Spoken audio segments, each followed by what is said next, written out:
So I was just looking through the Amazon list just to see what kind of projects they had, and they had the Transformers Legacy Gears in stock, which of course the price, considering it's Sweden, is a bit high, but then again, it's everything in Sweden is very high at this point, this economic landscape. I mean, if you're thinking that banner stuff is expensive, you have not seen how much they price Transformer stuff here in Sweden. It's pretty much the equivalent of a banner product. I'm not joking.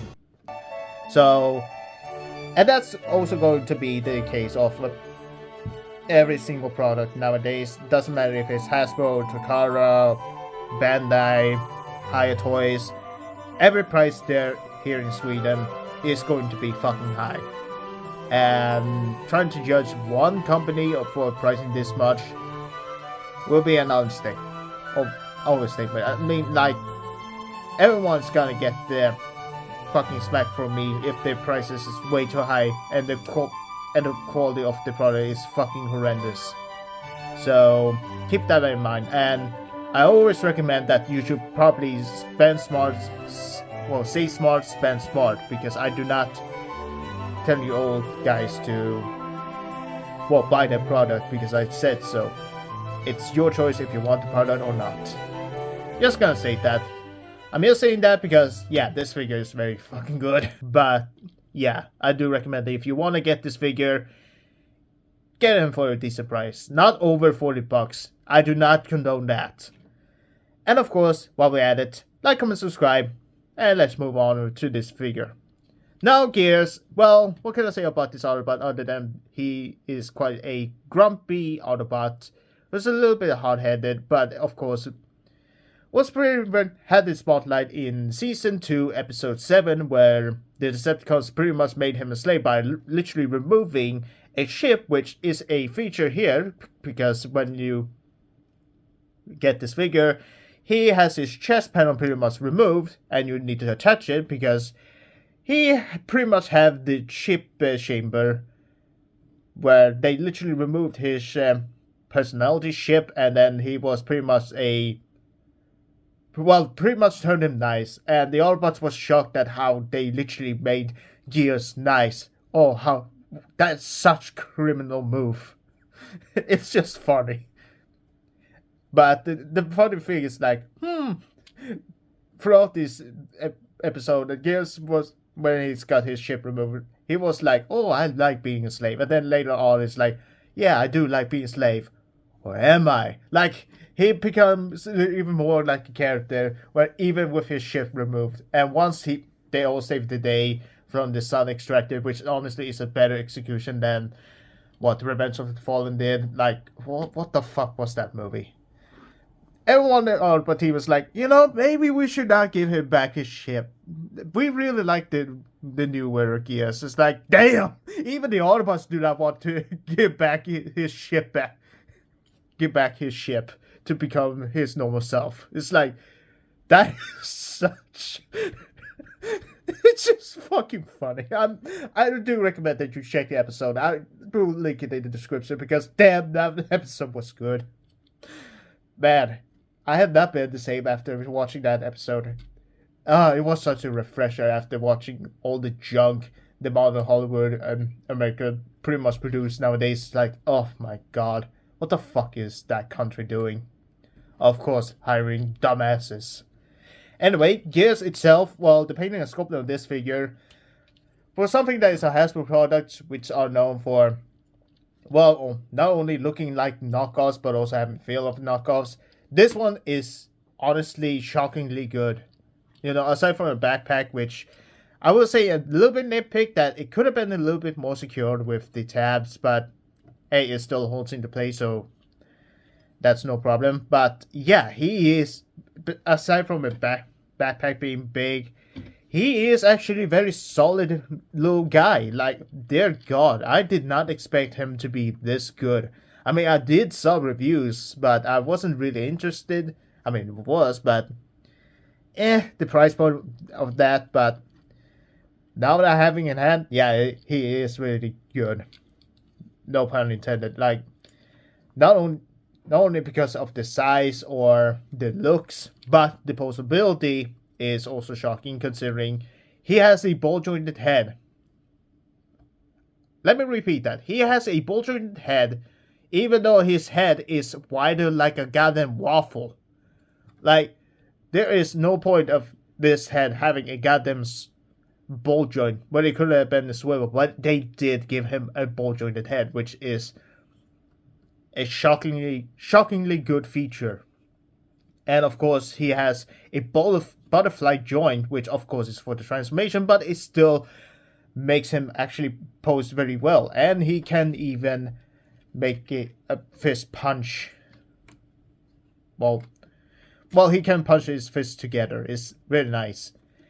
And he has a bicep swivel, which is a bit tight, but he also has double jointed elbow, which is for the transformation. But here's the thing.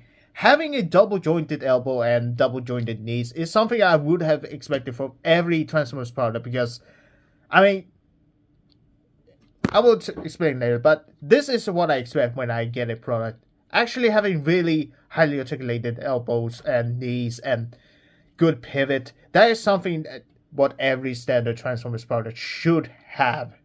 And there's no excuse of making, well, a product just having limited elbow joint. I'm looking at you, Studio Series 86 Optimus Prime. Anyway, he has a wrist swivel, which is very nice. A waist, which is expected. And of course, kick out that far and back that far. Of course, like any Transformers product, has a beautiful spread. A thigh swivel. A single jointed elbow knee that if you have this actually locked in, but if you untap that, you get double jointed elbows. Oh, double jointed knee. What the fuck am I saying? I'm just rambling. Help. This is a call for help. Anyway, he also has a, well, not up or down, but you can move his heels to make him, well, do some crazy poses. It's an option. But the one joint he has for the feet is a pivot, which is very good. Like, yeah. Aside from, well, lacking up and down movement of the feet, he still posed like a goddamn badass. And this is Gears, a character that is grumpy, and he poses very nice. Even poses better than Bumblebee. Like, what? And of course, for the accessories, well, aside from the chest door, that is pretty much unattached out of the box, which you had to attach it yourself, he comes with his, well, his gun, which actually has a magazine attached. It is just a black plastic casted gun, but it actually looks very well, and it's also blast compatible. Which, hold on, just give me a second. Okay, I'm back. Got a blast effect part. Boom. Look at that. Beautiful. And that's pretty much the accessories. I mean, what do you expect for something that is literally, well, a deluxe scaled figure? Well, for a size comparison, well, here we have next to the Autobot casts. Figma Doomslayer. SH Monsters Godzilla 2019 poster color version. And Baroness. And why not? Flamethrower Aussie. And that's pretty much it. Now for the transformation, well, I'm just gonna remove the gun and just go through the process and literally talk about it, because this is one of those transformations that you can just talk about the whole process and still it would just be, well, very satisfying. I mean, I could just go through explaining why this transformation is so damn easy. Yes, complicated, yet so damn easy and just fun. Like, it doesn't get very boring. It's just, it has a lot of smart kind of engineering. I mean, I could literally just explain it all, this process to you, and just express how interesting and just so damn creative. Like, I'm just pretty much done with the transformation already for... Yeah, see? I'm pretty much done. Like, that was very easy, yet the transformation is so damn interesting. It is so damn smart. Like, how did they manage to make a transformation this easy, yet this much complex? that is so damn fun. Like, yes, the old mode, it looks a bit wonky, but that's to expected with legacy products. And of course, I will say that under the box, he had some QC issues with the paint splotch on here, which I did use Exacto Nothing trying to, shave it off.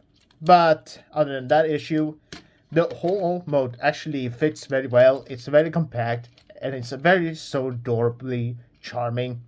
It's just very nice. And as for the weapon source, I mean, you can just plug it here.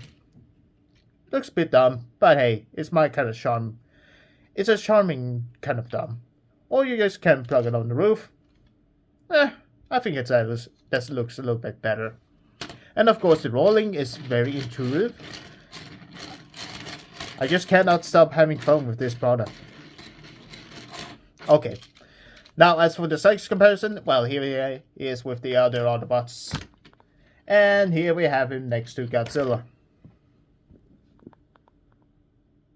Okay, some final thoughts. Okay, now some final thoughts. Overall, Gears is pretty much one of the most solid releases for Legacy United. And this is one of the products I'm really satisfied. And I do really highly recommend picking this one up if you're a fan of Transformers, or you just want a really solid Transformers product that isn't just a KO quality bullshit that has been released and is actually well thought out and well produced and actually well built. And this guy actually sells the deal. This is a product that actually, feels like the character and actually poses like a boss. And for the price, it depends where you're from. But I do recommend you pick this guy up if you have the spare of money. But again, be responsible when you pay. Do not overspend your savings for something that is just, overpriced. Just don't do it. Just, if you have every kind of Transformers product nowadays kind of get re-releases, reissued, and all that sort of stuff. So, save smart, spend smart, and only time will tell when they release a product that actually satisfies you. And this one actually takes the cake. So that was my kind of simple review for Transformers Legacy United Gears. And like, comment, subscribe, and I'll see you all next time. Because, yeah, I'm just gonna keep transforming front to back this guy because, yeah, he's very fucking fun.